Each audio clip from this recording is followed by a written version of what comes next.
안녕하십니까. 여러분들하고 은퇴 설계 관련해서 은퇴 설계 전문가 과정, 은퇴 설계 상담 실무를 같이 공부하게 될 최동진 교수입니다. 은퇴 설계 관련 부분은 요즘에 상당히 이슈죠. 그렇죠. 그래서 은퇴 설계 전문가 과정. 이게 한 15년? 전, 예를 들어 한 15년, 10년, 15년 전만 하더라도 은퇴 설계? 그게 뭐지? 리타이먼트, 은퇴 설계. 과연 뭐야, 얘가? 이거 공부해야 돼? 이런 게 있었고요. 그 다음에 이런 부분에 대해서 전문가 과정이 생기리라고는 아무도 생각을 안 했었던. 막연하게, 미래에는 고령화 때문에 걱정이 되겠다. 베이비 부모 세대가 은퇴를 하게 되면 정말 문제가 많이 된다더라. 일본 같은 경우는 1970년서부터 이제 고령화 사회가 진입이 됐기 때문에 그렇게 해서, 일본을 보니까 우리나라도 문제가 될 것 같은데, 막연하게 이제 이런 부분이었다라고 하게 되면, 그로부터 한 10여 년이 흐른 지금, 이제 전문가 과정도 생기고, 은퇴 설계에 대해서 되게 많이 고민들을 지금 하고 있죠.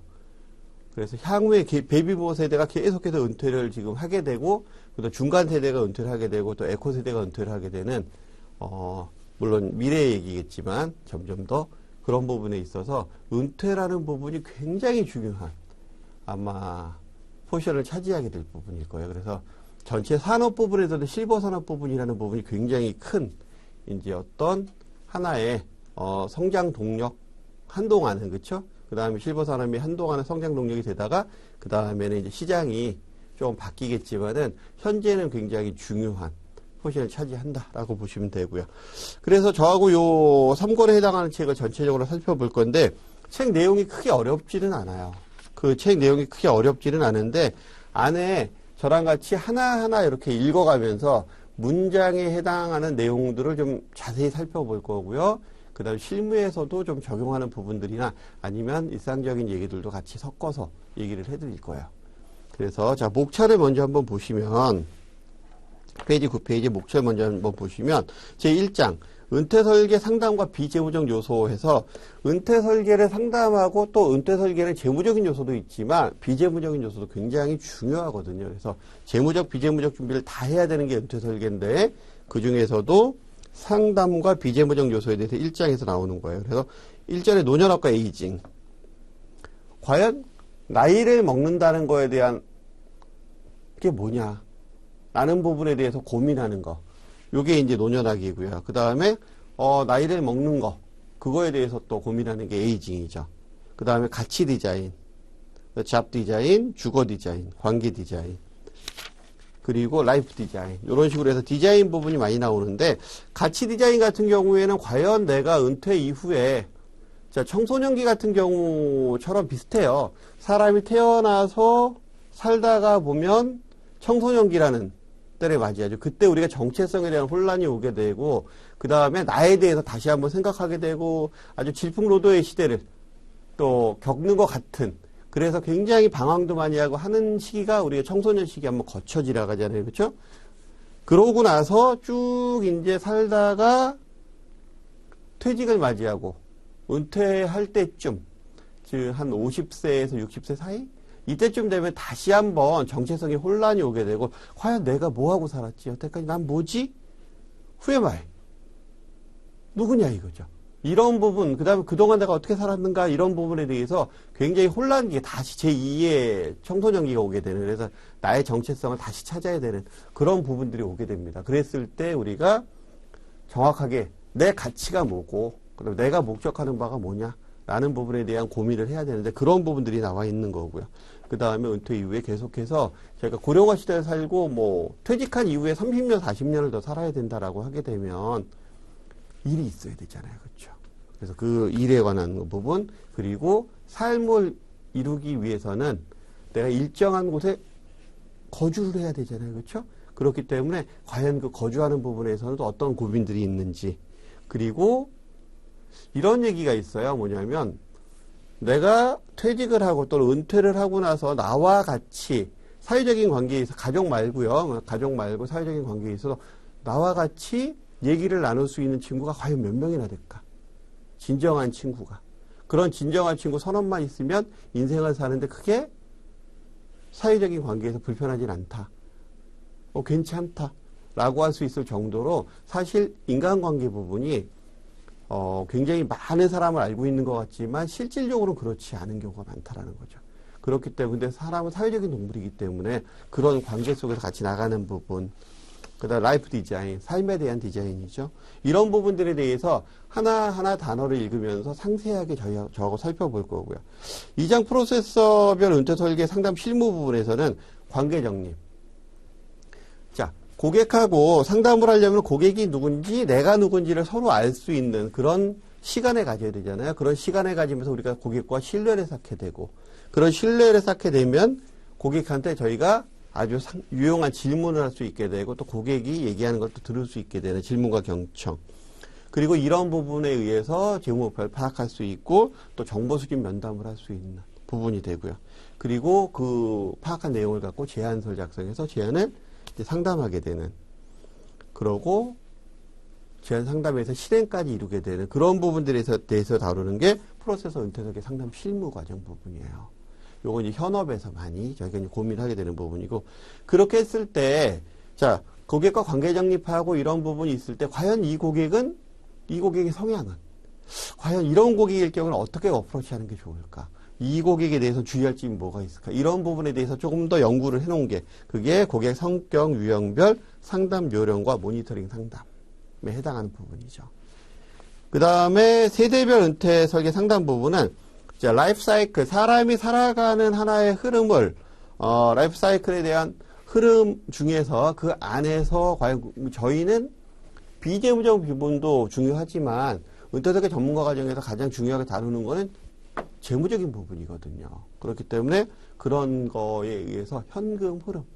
자, 은퇴를 했어요. 은퇴를 하고 나면 그 이후에 꾸준하게 재무적으로 돈이 들어가잖아요. 그렇죠? 그러면 꾸준하게 돈이 들어가는데 현금 흐름을 어떻게 갖고 갈 것이냐. 그리고 에코 세대. 그 다음에 중간 세대, 베이비붐 세대. 한국 전쟁이 끝난 이후에 사실 베이비붐 세대는 이제 미국 전쟁이 끝날 이후에 세계 2차 대전이 끝나고 돌아온 세대들에 의해서 그분들이 이제 자녀들 출산을 대량으로 하게 되죠. 왜?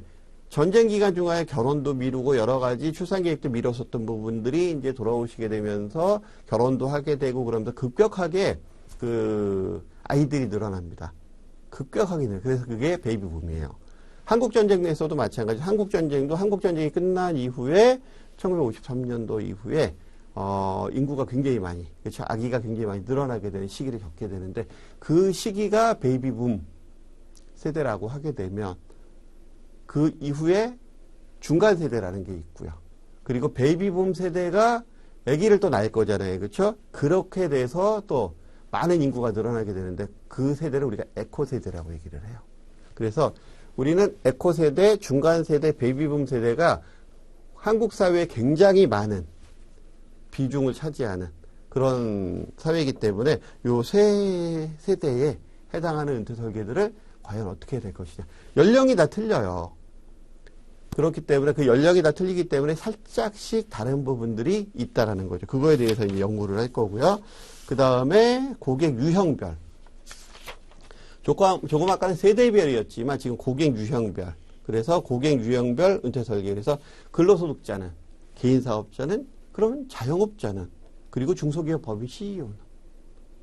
과연 이분들하고는 어떤 얘기를 나누고 또 어떤 부분들에 포커스를 맞춰줄 것이냐 라고 얘기를 하는 게 이제 고객 유형별 은퇴 설계 상담이에요. 그래서 이 교재는 전체적으로 여러분들이 앞에 1권과 2권을 학습하셨겠지만 또는 이 3권을 먼저 학습하시는 분들도 있겠지만은 전체적으로 하나로 보시면 돼요. 그러니까 하나의 교재다라고 생각을 하시고 책 한 권을 읽는다라고 생각을 하시면 됩니다. 자, 제 1장 보겠습니다.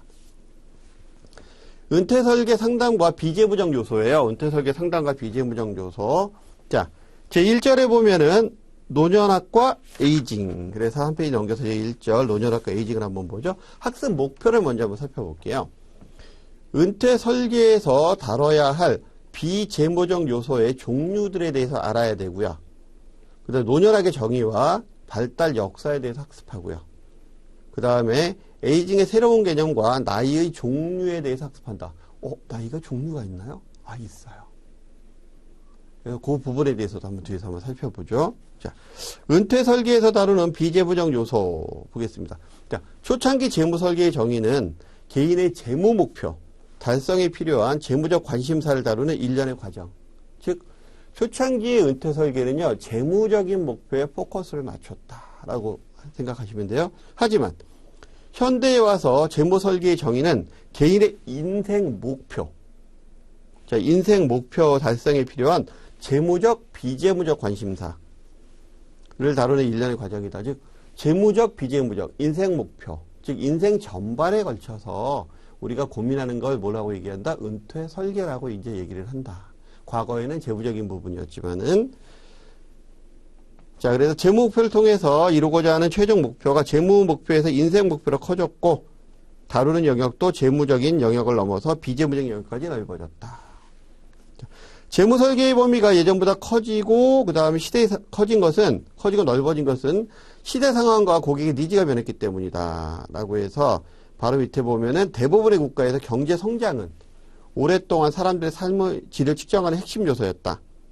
하지만 경제 성장을 이루었음에도 불구하고 여러 가지 사회 문제는 존재한다라는 거죠. 그래서 사회적으로 삶의 질이 좋아졌음에도 불구하고, 즉 경제적으로 좋아졌음에도 불구하고 아닌 것들이 있더라라는 부분이에요. 이게 이제 비재무적 요소에 의해서 커버가 되는 부분들이죠. 한 페이지 넘겨보시면, 자, 첫 번째 줄에 양적인 측면을 강조한 GDP의 한계를 보완하여 삶의 질적인 측면을 반영할 수 있는 새로운 지표에 대한 필요성이 제기됐다. 그래서 경제 성장만 하고 사람이 먹고 살만해지게 되면은 사람은 삶의 질이 좋아지니까 행복하다. 행복할 것이다. 라고 생각을 했는데 아니다라는 거예요. 그래서 그 바로 밑에 보면은 유엔과 OECD 등 국제기구에서는 사람들의 삶의 질과 관련한 새로운 지수를 발표하기 시작했어요. 그래서 2011년도 5월에는 OECD가 웰빙 지수를 발표하고 웹 기반으로 당신의 행복 지수라는 삶의 만족도를 측정하는 서비스를 제공을 했다. 그래서 OECD가 뭘 했다? 당신의 행복 지수라고 하는 서비스를 발표했다라는 거고요. 그래서 바로 밑에, 자, 2015년도 OECD가 발표한 국가별 행복지수를 살펴보면 우리나라의 행복지수는 36개국 중에서 27위다. OECD 국가가 전체적으로 34개국이고요. 브라질과 러시아를 포함해서 36개국을 지금 조사를 한 건데, 조사 대상 지수를 이렇게 했을 때 27위예요. 하위권이죠. 그렇죠? 그래서 하위권인데, 자, 어떤 것들이 있느냐라고 살펴보니까 주거는 20위를 했네요. 소득, 직업, 공동체, 교육, 환경, 시민 참여, 그리고 건강, 삶의 만족, 안전, 일과 삶의 균형. 이런 부분들에 대해서 지표를 갖고 계산을 해보니까, 조사를 해보니까 한국은 27위더라. 그 중에서 한국이 괜찮았었던 부분들을 살펴보게 되면은요, 교육, 시민 참여, 그리고 그 정도네요. 그쵸? 교육하고 시민 참여가 4위였고요. 나머지는 전부 다 등위가 좀 높지는 않아요. 물론 일과 삶의 균형 같은 경우에 33위. 즉, 일과 삶이 참 우리나라는 일하면서 나는 행복하게 일하고 있다라고 느끼는 게 그다지 없다라는 거죠. 그래서 그 옆에 보면 지표명하고 정의가 나와 있습니다. 지표명하고 정의는 여러분들이 같이 매칭시킬 수 있게 읽어주셔야 돼요. 저희가 따로 요 부분은 안 읽어드려도 여러분들이 읽어보시면 알 수 있는 내용들이기 때문에. 자, 그 다음에 17페이지에 박스 바로 밑에 보시면 이런 부분이 있죠. 교육과 안전 그리고 시민 참여를 제외하곤 그래도 안전 같은 경우에는 9.5위? 9.5로 해서 6위 하니까 6위니까 괜찮죠. 그렇죠? 그래서 교육과 안전 그리고 시민 참여를 제외하고는 전반적으로 하위권이다. 그래서 우리나라의 2013년도 1인당 GDP는 OECD 국가 중에서 29위를 기록하고 있다. 수치상으로는 1970년도 대비해서 30배나 늘어났지만은 실질적으로 소득에 대한 만족도는 낮다라는 부분이죠. 그래서 바로 밑에 보시면 저런 게 나옵니다. 다니엘 카레반이 얘기한 게 있는데요. 75,000불, 미화 75,000달러에 체크하시고요. 75,000달러가 될 때까지는 소득이 증가하면서 행복도도 높아지지만 그게 지나게 되면 소득이 증가해도 행복도가 그렇게 같이 정비하지는 않는다. 그래서 밑에서 두 번째 줄에 뭐가 중요하다? 비재무적인 역할의 요소가 중요하다라는 얘기고요. 자, 그 다음에 맨 밑에 줄에 보시면 은퇴는 주된 경제활동으로부터 완전히 물러나는 것이다 라고 되어 있어요. 은퇴는요, 퇴직은 그 일에서 물러나는 거지만 은퇴는 우리가 삶을 영위하는 데 있어서 주된 경제활동, 즉 삶을 유지하기 위한 중요한 경제활동에서 이제 물러나는 거. 물론 이제 은퇴한 이후에도 뭐 아르바이트나 이런 부분을 할 수 있겠지만 그건 주된 경제활동은 아니잖아요. 그렇죠? 그래 은퇴는 주된 경제활동에서 물러나는 것이다. 자, 주된 경제활동에서 물러남으로써 생기는 빈 공간은 당연히 비재무적인 영역에서 채워야 할 것이다 라고 되어 있고요. 그래서 그 밑에 보시면 비재무적인 영역도 중요하고 건강도 중요하고 이런 부분들이 좀 나와 있으니까 이 부분은 여러분들이 읽어보시면 될 것 같고요. 그리고 그 단락의 밑에서 6번째 줄쯤에 보시면 베이비 부모들은 그 이전의 세대에 비해서 신체적으로 뿐만 아니라 경제적으로도 훨씬 왕성한 세대이다. 그래서 베이비 부모가 세대가 은퇴를 하고 그 은퇴하고 한 이후에 어떤 은퇴 생활을 하는 데 있어서 필요한 부분들에 대한 은퇴 산업에 대한 부분들이 굉장히 관심을 갖고 있는 부분이 베이비 부모 세대가 만약에 빈곤하고 가난하고 너무나 힘든 세대다 그러면 그런 관심이 없을 거예요. 근데 베이비 부모 세대가 가장 중요한 포지션이 뭐다? 돈이 많다라는 거예요. 현 세대, 어떤 세대보다도 가장 많은 부가 축적이 되어 있는 세대가 베이비 부모 세대라는 거죠. 자, 노년학을 보죠. 자, 노년학의 영어적 표현은 제론톨리지라고 한다. 그래서 노인을 뜻하는 히라버를 합성한 것으로서요. 요거는 바로 밑에 세 번째 줄에 초기의 노년학은 인간의 노화의 원인과 결과에 관해서 연구했다. 즉 신체적인 부분에서 연구를 했다라고 하게 되면 그 이후에 발전을 거듭하면서 이제 심리적인 부분, 정치적인 부분까지 이제 노년학의 범주에 집어넣어서 이제 연구를 하는 거죠. 노년학에 대해서 굉장히 큰 관심을 가졌던 사람 중에 대표적인 게 누구다? 그죠? 제론톨리지다. 제론톨리지라고 얘기한 게 메치니코프 박사라는 부분이고요. 자, 그 다음에 그 옆에 보시면 노년학에 대한 관점이 나옵니다. 노년학에 대한 관점. 자, 두 번째 줄에 보면은, 노년학 입장에서 정리하면 신체적, 심리적, 사회적. 자, 신체, 심리, 사회 부분에 대한 고민이고요. 신체적 측면에서의 노년학은 첫 번째, 최초의 노년학은 신체적 측면에서 연구가 주류를 이루었다. 라는 부분이에요. 그래서 장수와 불멸에 대한 인류의 열망이 반영된 결과라고 할 수 있다. 진시황제 같은 경우에도 장수에 대해서, 그쵸? 불멸. 그쵸? 에 대해서 굉장히 많이 고민을 했었던 사람이죠. 그 엄청난 권력을 갖고 있었던 사람도 결국은 어떻게 됐어요? 결국은 죽었잖아요. 그쵸? 예. 그렇지만 사람은 누구나 다 장수와 불멸. 이 부분에 대해서 열망을 하지요.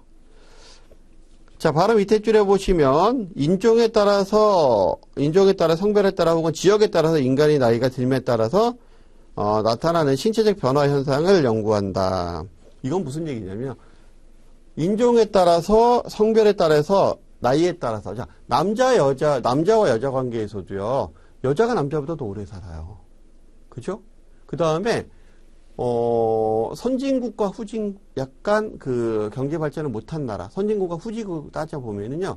사회적으로 어떤 보건시설이나 아니면은 상하수도 시설 뭐 이런 부분들이 잘 돼 있는 선진국이요. 훨씬 더 평균 수명이 길어요. 그 과연 뭘까요? 그 이유가 뭘까요? 뭐 이런 부분에 대해서 고민을 하는 부분들도 있다라는 거죠. 그래서 바로 밑에 대부분의 연구 결과 신체 나이는 유전적 환경적인 요인에 따라서 개인차가 심하다라고 얘기를 하고 있는 거고요. 자, 그 다음에 심리적인 측면에서의 노년학을 살펴보게 되면 자, 나이가 들어감에 따라서 나타나는 인지 능력, 정신 능력, 감정, 성격 등의 변화를 주로 연구를 하는 거예요. 조금 아까 얘기했잖아요. 우리가 굉장히 고민을 했었던 부분이 처음에 노년학은 뭘 갖고 고민했었냐? 굉장히 단순한 거였어요. 왜 늙지? 늙음이 뭐야? 뭐 이런 걸 고민했었는데 나이가 먹어감에 따라서 사람들이 심리적으로도 변화가 일어난다는 거죠. 제2의 사춘기. 후회 많이. 나는 누구냐? 정신적인 어떤 고민, 이런 부분들이 많이 늘어나고, 그 다음에 향후에 어떻게 살아야 될 것이냐, 라는 부분들에 대해서 굉장히 많이 연구를 하게 된다라는 거죠. 그래서 심리적인 측면에서 노년학이 생겨나는 거예요. 자, 그래서 두 번째 줄에 보면 재미있는 현상 중에 하나는 사람들은 되게 나이가 들수록 실제보다 젊게 느끼고 말하는 경향이 있다. 그래서 이는 노인에 대한 부정적인 견해가 일반화되어 있는 사회에서 방어기제적인 반응으로 해석되고 있다. 이게 무슨 뜻이냐면 이런 거예요. 자, 나이가 먹었다. 자, 사람이 나이가 먹었다. 사회적으로 봤을 때 사람이 나이가 먹었다라고 얘기하게 되면 나는 뭔가 이렇게 뒤처져 있는 느낌이 들고요. 그 다음에 젊은 사람과 나이 든 사람, 이렇게 제3자 입장에서 바라봤을 때 젊은 사람은 뭔가 패기도 있을 것 같고 뭔가 할 수 있는 게 많을 것 같고 미래가 있는 것 같지만 나이 든 사람들을 바라보면 어떤 느낌이 들어요? 이제 끝났다. 그런 느낌이 들 수 있잖아요. 그렇죠? 이런 부분들 때문에 내가 나이를 먹으면 먹을수록 아니다, 난 나이를 안 먹었어. 나는 아직도 할 게 많아. 나는 아직도 뭐 이렇게 자기 방어를 하게 되는 그런 부분들이 많이 늘어난다라는 거죠. 자, 그 다음 바로 밑에 있죠. 건강 상태가 좋아지고 평균 수명이 늘어나면서 스스로 노인이라고 생각하는 나이가 점점 늘어나고 있다. 무슨 뜻이냐? 스스로 노인이라고 옛날에 생각한 나이가 50이었다면 1950년대, 60년대, 70년대만 하더라도 대한민국 평균 수명이 그렇게 안 길었어요. 어느 날 갑자기 경제 성장을 하면서 급격하게 나이가 증가를 하게 된 거죠. 평균 수명이. 자, 그러다 보니까 70세가 옛날에는 60이면 노인이라고 생각했던 사람들이 이제 70세도 노인이라고 별로 생각을 안 해요. 또는 80세 정도 됐을 때 노인이라고 생각을 하거나 뭐 이렇게 노인이라고 자기가 생각하는 나이가 점점 뒤로 밀리고 있는 부분이라는 거죠. 자, 사회적인 측면에서 본 노년학. 사회 구조 내에서 연령과 노인에 대한 관점을 어떻게 다루고 노화를 어떻게 이해하는가를 연구하는 건데요. 이게 필요한 이유는 뭐냐면은 조금 아까 얘기했던 거하고 일맥상통하는 얘기예요. 사회적인 측면에서 사회 전체적으로 나이가 먹으면 퇴직이라는 걸 시키고요. 아직 일할 수 있는 충분한 힘이 있는데도 불구하고 또 충분한 능력이 있는데도 불구하고 사회적으로 뭐예요? 예, 이제 끝났다. 이런 부분들. 이게 과연 옳으냐? 이게 과연 그러면 어떻게 할 것이냐? 이게 나이 든 사람들에 대해서 그럼 어떻게 사회적으로 어떻게 흡수시키고 무엇을 할 것이냐라는 거에 대한 고민, 이런 고민들을 얘기하는 거예요. 그래서 연구 범위가 가장 넓고요. 현대로에 올수록 중요성이 더 부각되죠. 당연한 얘기예요. 왜냐하면 지금보다 미래가 더 그럴 거예요. 왜? 점점 더 고령 인구가 폭발적으로 늘어나기 때문에 사회적으로 문제가 발생을 하죠. 이거에 대한 고민들을 해야 되는 거다라는 거죠. 그래서 맨 밑에서 두 번째 줄에 인구 고령화가 특정 국가의 이슈가 아니라 전 세계적인 이슈가 됨에 따라, 그렇죠? 노년학이 국제적인 연계를 고려한 학문으로 등장을 하고 있다. 일본 같은 경우는 우리나라 같은 경우에 2000년에 들어서서 고령화 사회가 됐지만은 일본 같은 경우는 1970년서부터 고령화 사회가 됐거든요. 그래서 지금 모든 나라가 다 어디를 바라보고 있어요? 일본을 바라보고 있어요. 과연 일본에서는 사회적으로, 심리적으로 과연 어떻게 지금 고령화 사회를 극복하고 있고 또 어떤 해법을 내놓고 있나 다 바라보고 있는데 아직은 별 결론이 안 나더라고요. 그 나라도. 그렇긴 하지만 그게 우리나라 같은 경우 그렇지만은 2050년도에 가게 되면 전 세계 대부분의 국가가 다 고령화 사회가 돼요. 2020년, 한국은 2030년에 이제 고령 사회가 되죠. 진짜 본격적으로 이제 초고령 사회가 이제 2030년이 되게 되는데 모든 나라가 그렇게 단계적으로 고령 사회로 전부 다 들어오게 되기 때문에 이런 부분들이 굉장히 사회적으로 문제가 된다라는 거죠. 그다음 노년학의 성립과 발달 과정입니다. 자, 성립과 발달 과정은 간단하게 연대기만 좀 볼게요. 자, 노년학의 출발은 신체적인 부분이었다라는 부분이고요. 그다음에 1940년대 이후다. 연구가 시작된 게 1945년도에 바로 밑에 미국 노년학회라는 게 만들어졌고, 그러면서 국제노년학회 그 옆에 페이지가 1950년 1회 회의를 개최했죠. 그리고 65년에 미국 고령자 관련 법률을 발표를 했고요. 바로 밑에 88년도에 바로 밑에 금융노년학이라는 부분이 도입이 되고요. 그리고 쭉 내려가서 보시면 우리나라 노년학은 1968년 노인병, 그죠? 노인병학회. 그 다음에 그 밑에 1978년도 한국노년학회. 그리고 그 밑에 1990년에는 한국노년학회가 기초과학자들을 중심으로 발족됐고요. 노아학회가 굉장히 복잡하죠, 그렇죠? 근데 이건 연대기하고 이름 정도만 알아두시면 될 것 같아요. 그 다음에 1981년도는 우리나라는 노인복지법이라는 게 만들어졌다. 자, 그 다음에 이제 에이징이라는 부분을 좀 살펴볼 건데, 우리가 노년 아까 에이징이었잖아요. 에이징이라는 부분을 살펴볼 건데, 에이징이 과연 뭐냐? 이거에 대한 이제 고민을 쭉 하는 거예요. 세 번째 줄에 보면 우리나라에서 에이징은 예방하거나 치료를 해서라도 최대한 갖고 싶지 않은 부분이다. 한국 같은 경우에 특히 그런 게 많아요. 뭐냐면 나이가 먹었다는 거에 대한 굉장히 사회적으로 봐도 그렇고 자기 심리적으로도 그렇고 부정적으로 느끼는 게 굉장히 많아요. 내가 나이를 먹었다라는 거는 그만큼 연륜이 높아졌고 그만큼 삶에 대한 지혜가 좋아졌고 그래서 지식이 지혜로 바뀌고 그리고 전체적으로 세상을 이끌고 나갔었던 그런 나의 영광스러운 시대가 있었고 뭐 이런 부분을 기억해야 되는데 그게 아니고 나이가 먹으니까 이제 할 일도 없어지고 애들도 나 무시하고 직장에서도 쫓겨나고 사회적으로도 대우 못 받고 그러니까 이러다 보니까 나이가 들었다는 거에 대한 부정적인 시각이 굉장히 많아요. 본인 스스로도 그렇고 그러지 말자라는 부분인데 그래서 은퇴설계 부분에서 상당 부분을 차지하는 게 그 노전학 부분의 상당 부분을 차지하는 게 그거에 대한 심리적인 극복 부분이에요. 자, 그래서 바로 밑에 줄에 앞으로 에이징에 대한 이미지를 바꾸지 않으면 은퇴하고 나서 30, 40년 여기는 40%라고 나와 있는데 요즘 100세 시대니까 40%가 40년으로 보자고요. 동안 내가 진짜 가치 없게 살아가야 되는 그런 부분이 생길 수 있다라는 거죠. 그러지 말자라는 거예요. 그래서 맨 밑에 줄에 노화라는 뜻을 해석하기보다는 나이듦으로 해석하는 게 낫지 않겠느냐라는 부분이에요. 그래서 바로 한 장 넘겨보시면 세 번째 줄에 나이듦은 언제서부터냐? 라고 하면 나이듦이라는 건 태어날 때서부터 나이가 드는 거다. 왜? 1살, 2살, 3살, 4살 이렇게 나이가 먹어가는 거기 때문에 그렇게 해서 나이듦이라는 부분은 그렇게 흘러가는 거니까 우리가 어떻게 보면 된다? 이제 노년학이라는 부분에서 에이징은 자연스러운 현상이다. 누구나 다 아기도 1살에서 2살 넘어가면 나이듦이다. 라고 보면 된다라는 거죠. 자, 노인의 정의를 보겠습니다. 노인의 정의. 그 몇 세를 노인으로 볼 거냐라고 얘기했을 때 여기서 가장 우리가 이 교재에서 나와 있지는 않지만 우리가 통상 나이를 먹었다 노인이다 라고 얘기하는 노인복지법도 마찬가지고 기준을 볼 때 65세를 봅니다. 65세. 자, 65세를 보는 부분 중에 가장 포인트는 뭐냐면 65세라는 부분이 어떻게 생겼냐면은 우리가 그 비스마르크 1899년도 비스마르크가 독일에서 어떤 연금 제도를 만들면서 그때 뭐라고 얘기했냐면 65세가 넘어가게 되면 국가에서 연금을 주자라고 얘기했었던 기준이 그 65세예요. 그때 이제 초기 산업화 시대 때죠. 그 65세가 지금까지 이어오고 있는 거예요. 평균 수명 엄청나게 길어졌는데 그때 평균 수명 잘해봐야 50세가 안 됐을 텐데 지금 100세 시대를 맞이하는데도 노인의 기준을 65세로 보고 있는 거기 때문에 이 노인의 기준도 바뀌어져야 되는데 자, 거기 두 번째 줄에 보시면 노인의 정의에 고령화 사회, 고령 사회, 초고령 사회라는 부분이 있다라는 거고요.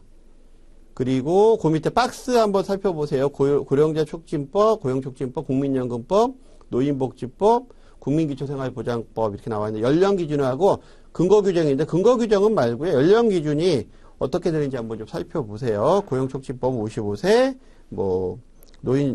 국민연금은 60세, 기초노령은 65세, 무료는 65세 그 밑에 노인복지법에 실버 노인주거시설 그다음 유료 노인은 60세 그리고 능력이 없는 수급자 65세 국민기초생활법에 의해서 받는 거 이런 부분들이 있으니까 이 연령 정도 살펴보시고요. 그리고 연대기적 나이의 종류를 한번 살펴보게 되면 연대기적 나이는 우리가 알고 있는 나이예요. 그래서 생활의 나이라고 부르는 거죠. 몇 년생이에요? 그럼 몇 살이겠네 이 부분. 생물학적 나이. 자, 생물학적 생체 나이라고도 한다라고 해서 개인의 생물학적, 생리적 발달과 성숙 수준, 및 신체적 건강 수준. 우리가 요즘에 건강 수명이라는 거 따지잖아요. 야, 너 건강검진 받고 왔지? 너 건강 수명이 몇 살이라고 나오디? 라고 하면 저 같은 경우에는 제가 52세인데 건강 수명이 49세로 나오거든요. 그만큼 뭘 했대? 관리를 좀 하고 열심히 이제 노력도 했겠죠. 그렇죠? 그 얘기를 하고 있는 거고요. 그래서 맨 밑에 줄에 생활 나이가 똑같다고 하더라도 생물학적 나이는 다를 수 있다. 그 다음에 심리적 나이. 생물학적 나이가 증가함으로써 심리적 성숙과 그 다음에 적응이 동시에 이루어져서 인생의 발달 단계를 제대로 거쳐가고 있는가를 보는 나이이다. 즉 심리적 나이라는 부분은 뭐냐면 이런 부분이에요. 야, 쟤는 나이에 따라 나이보다 철이 덜 들었어. 어휴, 저 녀석은 저 나이 먹도록 저렇게 철이 안 들었어? 하는 건 뭐예요? 그 부분의 심리적 나이는 굉장히 어리다라는 거죠. 오, 쟤는 나이에 비해서 너무 성숙한 것 같아. 뭐 이런 걸로 해석을 하시면 돼요. 그 다음에 사회적 나이. 우리가 살고 있는 사회에서 하나의 규범으로 정해진 나이이다. 30살이세요? 그럼 결혼하셔야 되는데? 직장 다니셔야 되잖아.